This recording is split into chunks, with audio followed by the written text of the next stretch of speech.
आत्मपरिचय कविता के अभ्यास प्रश्न।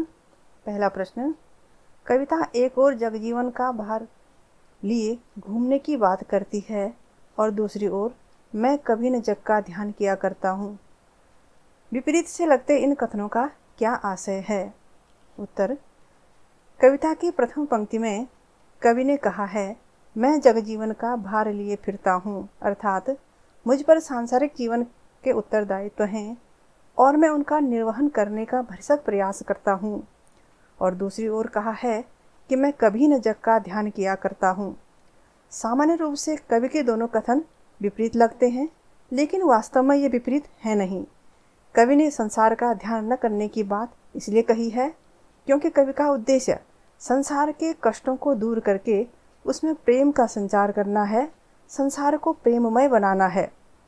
वे कहते हैं कि अपने इस उद्देश्य की पूर्ति के लिए मैं संसार की आलोचनाओं पर ध्यान नहीं देता, अपने कर्तव्य मार्ग पर आगे बढ़ता जाता हूँ। इस प्रकार ये दोनों बातें विपरीत न होकर एक ही बात के दो स्वरूप हैं, दो अलग अलग पहलू हैं। प्रश्न नंबर 2, जहाँ पर दाना है वहीं नादान भी है, कवि ने ऐसा क्यों कहा होगा? उत्तर, इस संसार में दाना अर्थात ज्ञानी और नादान अर्थात अज्ञानी दोनों प्रकार के लोग रहते हैं। दोनों ही अपने अपने तरीके से इस संसार को देखते हैं, समझते हैं और इस पर अपना जीवन व्यतीत करते हैं। जीवन जीते हुए ज्ञानी और अज्ञानी दोनों प्रकार के लोग जीवन का सत्य जानना चाहते हैं, परमात्मा की प्राप्ति करना चाहते हैं, मोक्ष की प्राप्ति करना चाहते हैं, लेकिन प्रयास करते हुए भी इसे प्राप्त नहीं कर पाते क्योंकि वे सांसारिक सुखों के उपभोग का लालच नहीं छोड़ पाते। इसलिए प्रयास करने पर भी इस मार्ग पर जहाँ तक अज्ञानी पहुँचते हैं, ज्ञानी भी वहीं तक पहुँच पाते हैं। प्रश्न नंबर 3, मैं और जग और कहाँ का नाता? पंक्ति में और शब्द की विशेषता बताइए।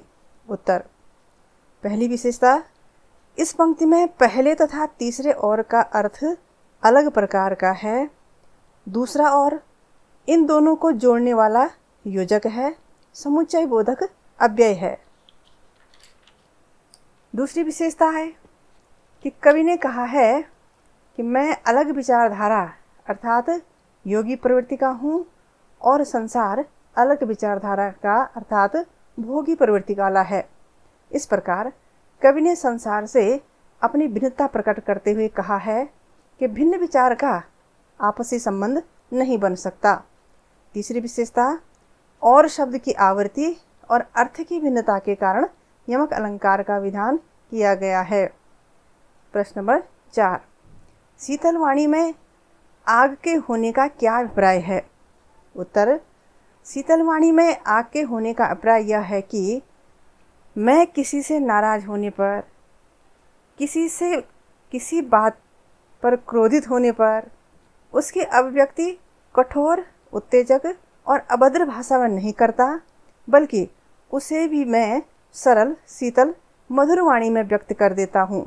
लेकिन मेरी बातों में छिपा मेरे हृदय का आक्रोश उनमें स्पष्ट झलकता है अर्थात व्यक्त होता है। वह आक्रोश केवल उन व्यवस्थाओं के विरुद्ध होता है जो कवि के प्रेम मार्ग में बाधक बनती हैं।